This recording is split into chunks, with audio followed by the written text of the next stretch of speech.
Hey, this is Scott from Banzai. In this video, I'm going over the Nikon D7500. Thanks to Cameracraft in Rockford, Illinois for letting me try this out at their shop. So do you need a second card slot, or do you need the AI indexing tab that you use with older Nikon lenses? This isn't the camera for you. Probably just want to stop the video now and look for something else, either the D7200 or the D500. Those are two good options.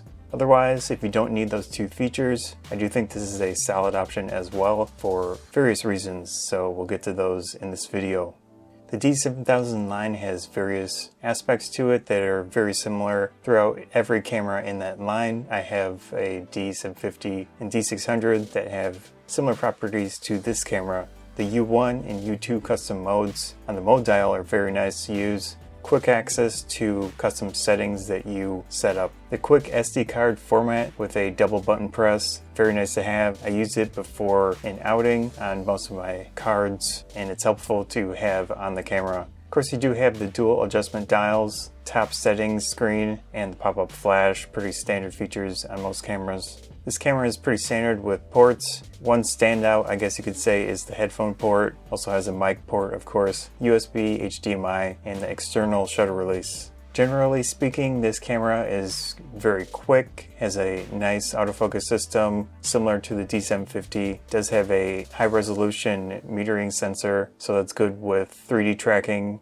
And you can also use the autofocus fine-tune feature, which is nice to quickly adjust focus with your prime lenses to make sure they're spot on. It does use the ENEL15A batteries. That's good for backward compatibility. Just keep in mind, if you have third-party batteries that are old, they won't work in this camera. So when I got this camera to try out at the shop, didn't have a battery in it initially. I tried two of my aftermarket batteries. I'll link a previous video you can check out on those, and they didn't work in this camera. There are third-party batteries that do work with this one. Of course, you'll have to buy them new.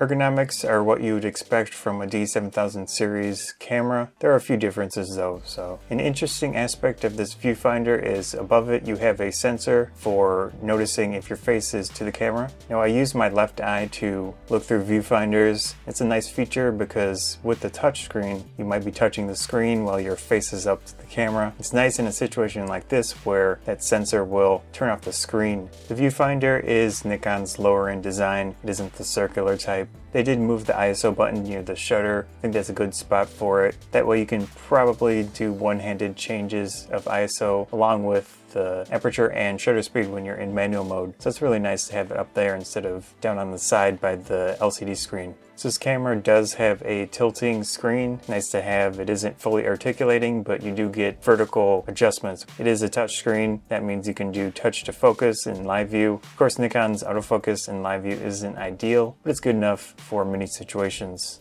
The camera does have Wi-Fi and Bluetooth. The Bluetooth is kind of an always-on connection to your phone, and then uses Wi-Fi when it needs to push images or whatever else. I did try out the SnapBridge application on one of my phones to test it out. It's not too bad, but it doesn't have any video features, which is a pretty big negative. I have used Nikon's WMU application on my D750, same situation. So at least it's an upgrade over that app, still not super amazing. This camera does have 4K video recording, but it comes at a cost of a 1.5x crop over the aps-c crop as well. So if you have a 10mm aps-c lens, you're going to have a perspective around 22mm. That's about as wide as you'll likely get in this situation with the 4K video recording, which is not too bad, but you need that super wide lens. Otherwise, with telephoto video at 4K, you won't have any issues. Just general feel-wise, I do think it's a very solid camera. I think it's an upgrade over the previous D7000 series cameras. I did have the original 7000 and the 7100. Those were nice, but I think this is definitely a decent upgrade over those. Like I said, if you don't really care about missing a card slot or the AI indexing feature in this camera, I do think it's a solid option. But you do have the D500 if you want to spend more